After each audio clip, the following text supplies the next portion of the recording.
everyone. We're here today with Monsignor Marcaccio and Mark Palmisano, and we're here to discuss and learn about the life of Bishop Curlin. All right, so first question is, when and where did you meet Bishop Curlin, and what drew him to you? So I met Bishop Curlin when I was still a seminarian up in Washington, studied at the Catholic U. And Bishop Curlin had a large parish, Nativity Parish was the name. And I had come to know him because some of the seminarians would go and work at his parish, but he was known for having been instrumental in some of the ministries of Mother Teresa in the District of Columbia, including Gift of Peace, which was an AIDS hospice. And back then, people knew very little about AIDS, and they were terrified of it and terrified around being anywhere near anybody with it. And so it was a particular ministry that the bishop had welcomed the sisters in, and they basically ran a hospice for folks living with AIDS. And some of our seminarians would go and work there, and really a tough ministry. They would help take care of the patients and bathe the residents, and I was very impressed by their commitment. So that's how I got to know him. When Mother Teresa came into the district, I met him at a couple of retreats in some different ceremonies. But then really the first time I met Mother was at Nativity Parish. And I can remember her saying, she met a seminarian, she says, "You baby priest," is what she called us, "you baby priest." And it was kind of funny because we thought we were all grown up and looking kind of tough. And she reminded us that we were just spiritually infants. And it was a great experience. I met him again when he was surprisingly named to be our bishop, replacing Archbishop Donahue. And I helped with the ceremonies and lining up the ceremonies with Father Frank O'Rourke, and then served as a master of ceremonies. Got to know the bishop a little bit through planning of that installation. And then after he was made bishop and was pastoring our diocese for a little while, I was named the pastor of a church up in Swannanoa near Black Mountain in Asheville. And so he appointed me basically to that assignment, which I loved. Beautiful little mountain parish.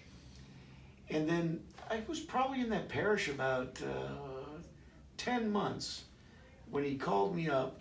He called me previously and said, "When I'm out in the mountains, would you mind helping me with ceremonies?" As the bishop, to help coordinate confirmations and things. And so I started to help him. And then probably I wasn't in Swannanoa a year. He called me up and said, "I really need somebody to be with me full time." And so I was brought down to Charlotte as his priest secretary. So what does that mean? The priest secretary was somebody, I helped him with some of his correspondence, with his appointments, drove him all over, helped him with ceremonies, some of the more sensitive matters, personnel things. And so that was a great thing. But I lived with the bishop, and we've in our diocese, most of the bishops have had somebody live with them. It's a good thing, and I have to say it was a great experience. He's a very kind man, and he loved his home. He loved making a home for people to come in, and we did a lot of entertaining, a lot of fundraising, and but also just all things considered, the bishop would always rather be in his own home. So we would do a confirmation or ceremony way out in the diocese. And then after that, I would drive back, and sometimes in the middle of the night, and with crazy fog, coming down from the mountains. Yeah. And then in the morning, we'd go into the office, but he would always have, especially if we'd had a really long night, he would always get up. One of the things I could remember, he would get up and make biscuits, which I should not have been eating, but I loved. So I wake up to the smell of biscuits baking, and that was kind of like a little treat for that, because there were times when the confirmation circuit was on, we would literally be every night for like 2 months on the road, and then a weekend, sometimes 2 confirmations in a day. You know, it's pretty crazy.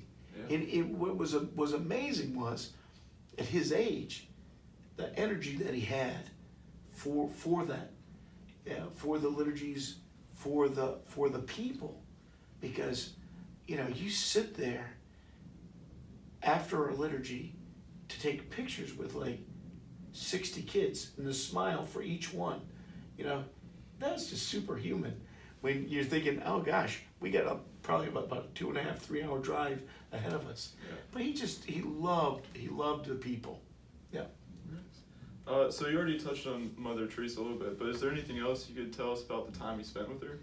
Well, with Mother, I met Mother several times in Washington, and then of course, when she came, when he was named the bishop, there were Archbishop Donnie who had asked Mother to bring sisters to our diocese, and that did not pan out. But because of his close association with her, she agreed to send sisters to our diocese, and they started a convent in a kind of a marginalized area, which has since then been transformed. They no longer are at that Torrance Street location, but they identified an area that needed help, and then identified some people that would help them. And the sisters did a great job, and I was appointed their chaplain. But I got to meet Mother when we inaugurated that ministry. But the thing was, she would often call the bishop, when she was in the United States. And I'm a terrible prank caller, okay? And so I would always answer the phone at the bishop's residence. It was always just a way of not insulating, but, you know, not to scream, but it was helpful. And so literally would answer the phone, and they would say, it's like Mother Teresa would identify herself as Mother Teresa on the phone. And I'd be like, yeah, I'm so sure. But she would call just about every time, and they would talk for quite some time. And they talked about important stuff. In fact, later in life, when Mother died, Bishop Curlin was on Air Force One with the delegation to go to Mother's funeral. He was chosen, and that was a very cool thing for him. Yeah. And it was a very long flight.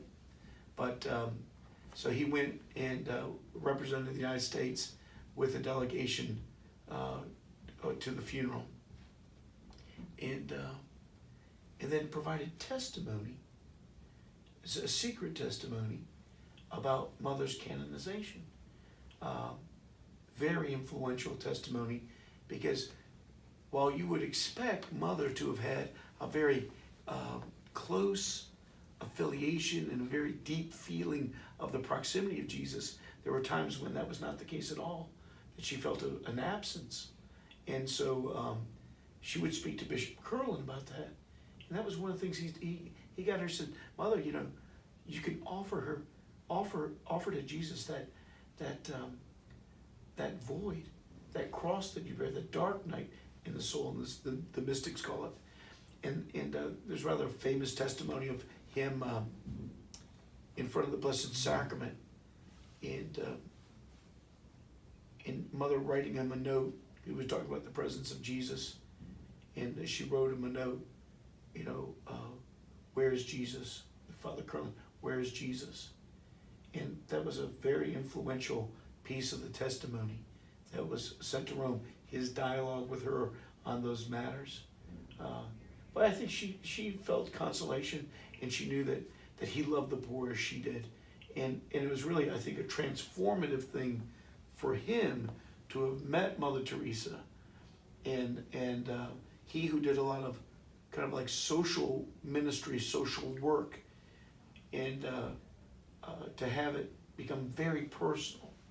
You know, like you can make a sandwich for the poor, and you can hand them the sandwich, but she was very keen on asking them about their day too, and to see them as people, not just as the poor.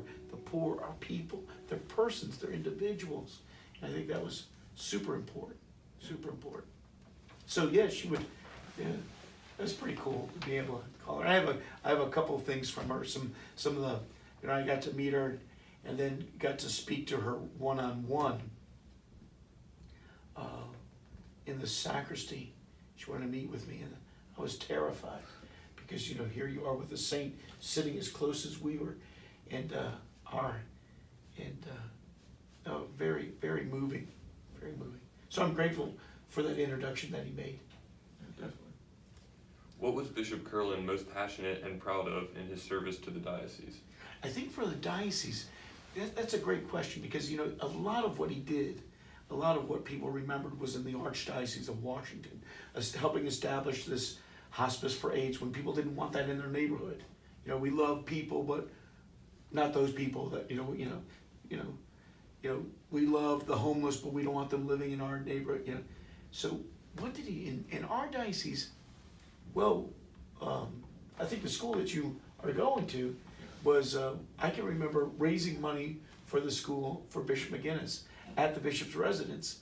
So that kind of happened, during his administration.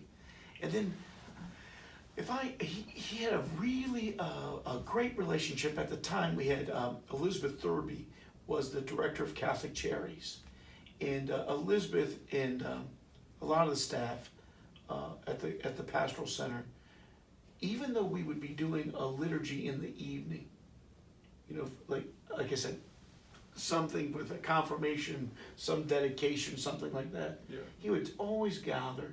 He'd almost, if he was in town, pretty much had daily mass at the Catholic center, the pastoral center. And so we had quite a tight relationship with the people in finance and development and planning, all these different people, but particularly with Catholic Charities. That was Elizabeth Thurby. And one of the things that was so disturbing to him was indigent burial. And what does that mean? That there were some people who, because they didn't have the means, they could not bury their loved ones, And so literally, like up in DC, and to some degree here, somebody might have a funeral that would be delayed months, because they didn't have the money to bury them. And so it was like an open wound of grief for some of the people. And so the city of Charlotte was cutting back on indigent burial. I can remember the bishop going and testifying that, it doesn't have to be elaborate, but something very simple and noble, because not everybody wanted to go the route of cremation and things like that, but that they would have that as an option, and that we would fund that through Catholic Charities, but also that the city should be concerned with indigent burial. That was just one example of him. And it's really about the works of mercy. And I always tell the kids, in our school and our parish, that it is really a great work of mercy. And I always tell them that it's the one thing that you can do for somebody that they can never repay you, is because you've treated them in love at the very end of their life. Yeah. But they thank you in heaven. That's our goal. So that was one thing. Oh, there are lots of things though. I can remember because he would meet so many people, kids like 8th graders being confirmed, sometimes later, and he would never remember names.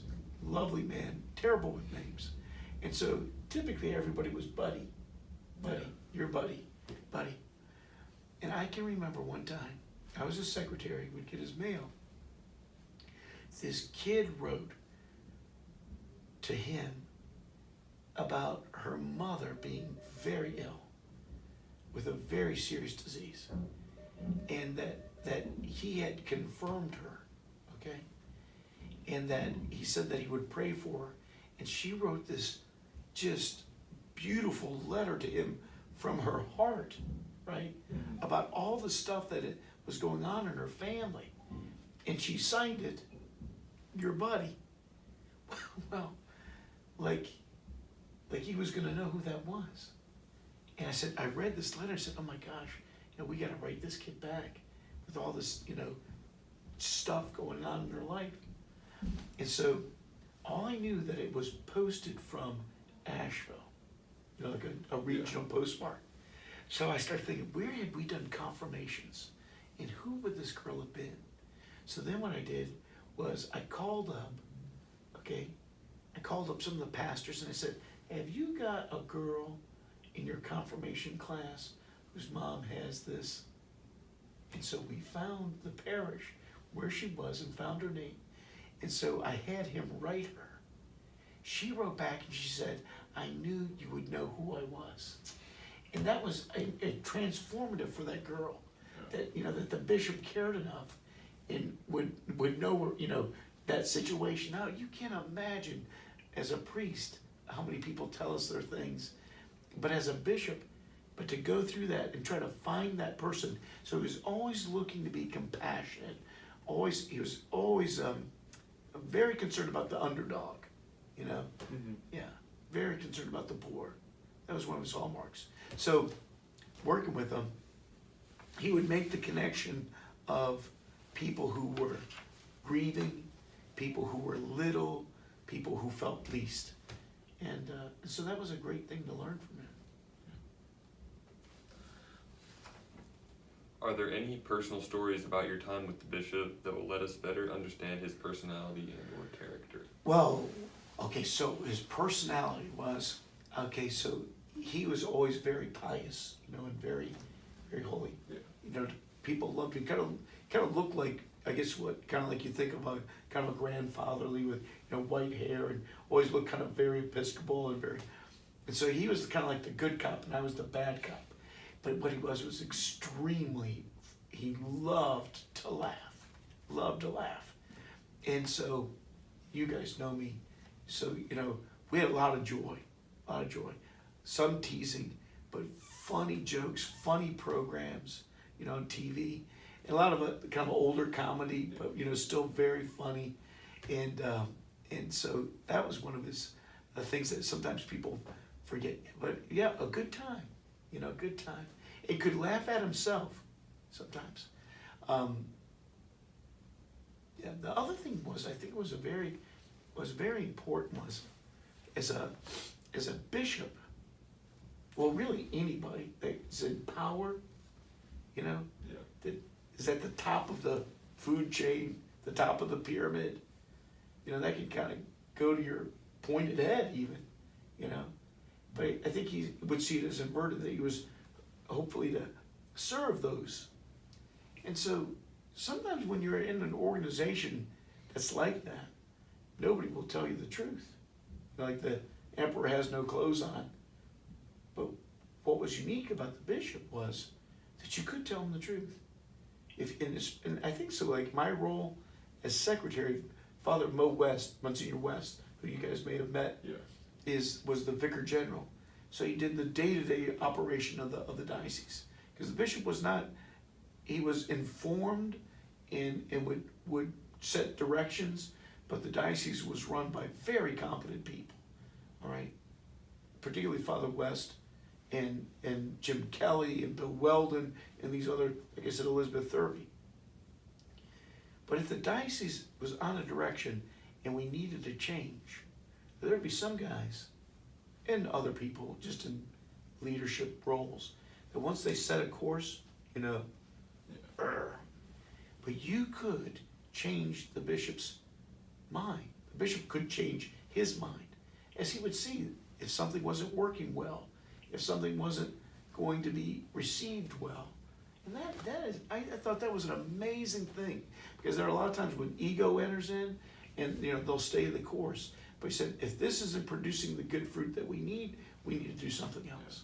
And I thought that was a mark of a really compassionate and effective leader, is that he could change his mind. So that was one thing I learned from him, or was helpful in our ministry together. Yeah, definitely. Yeah. So is there anything else you'd like to add about Bishop Curlin? Well, yeah, you know, so when you say, well, how do you like, what is it that could help us understand him? Well, he thought, you know, deep thoughts, I'm sure, right? But he was more of a feeler, you know, so he was very compassionate, and that's a function of the heart as well as the head, and also kind of an intuition, and kind of, if you will, a preferential option for the poor that some people have, is that, like I said, that he was prone to go to the underdog to help the person, whether it was a priest who was in a difficult way, some parish that needed help. He would do that. He had as his motto, Sentire cum Christo, which means to have in you the attitude, comes from Philippians, to have in you the attitude of Christ. And Sentire is actually, if you think of like sentiment, it's actually like a feeling, okay? And so it's like a sense. So having you the attitude, having you the mind of Christ, like sensibility, same kind of root word. So it's both feeling and thinking together. And for him, that was a great combo. When those things come together, it creates an intuition that you would act like Jesus would, that you have this attitude that you develop, an attitude of Christ. And then that becomes like an intuition. Like when you're in a situation, without even thinking, you're going to just do the Christ-like thing. And so that was his motto. And I think that's a great lesson really for any of us, is that if we can develop an attitude of Christ, then when it comes time to act, we will do that with that intuition that we will do the Jesus thing. We will think and we will act with Christ. We'll feel with him, we'll be compassionate like him, but we'll also be courageous like him, setting our face like flint when we have to. Mm-hmm. So, I think that's a great motto for all of us.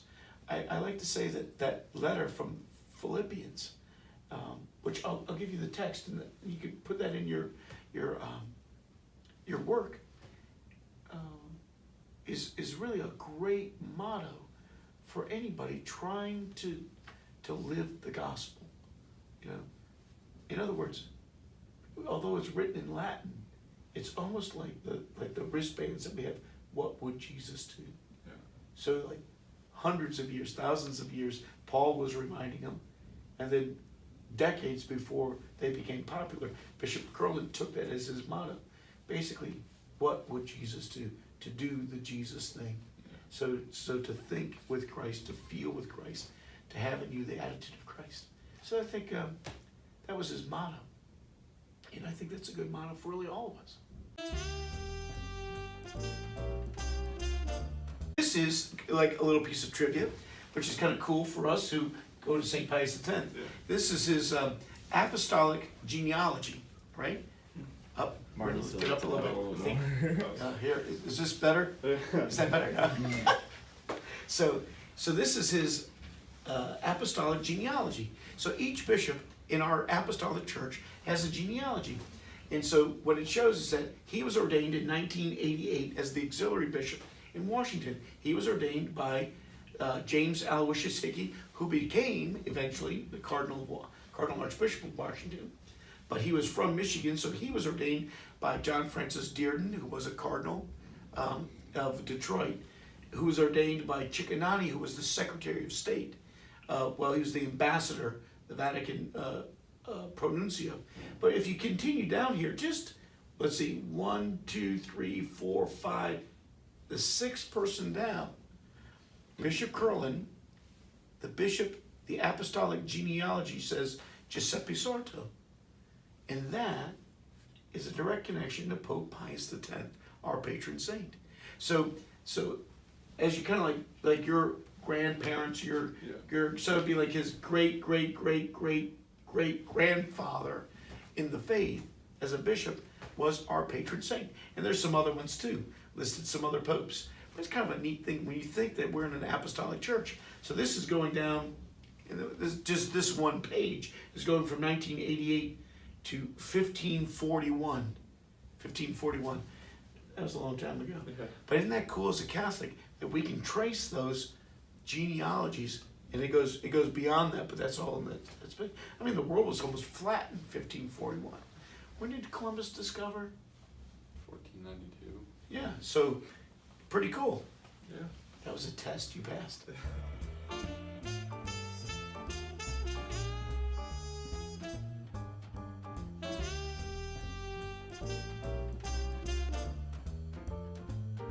This is extremely cool because this is signed by a saint. I got to meet the Pope with Bishop Curlin. It was a great story.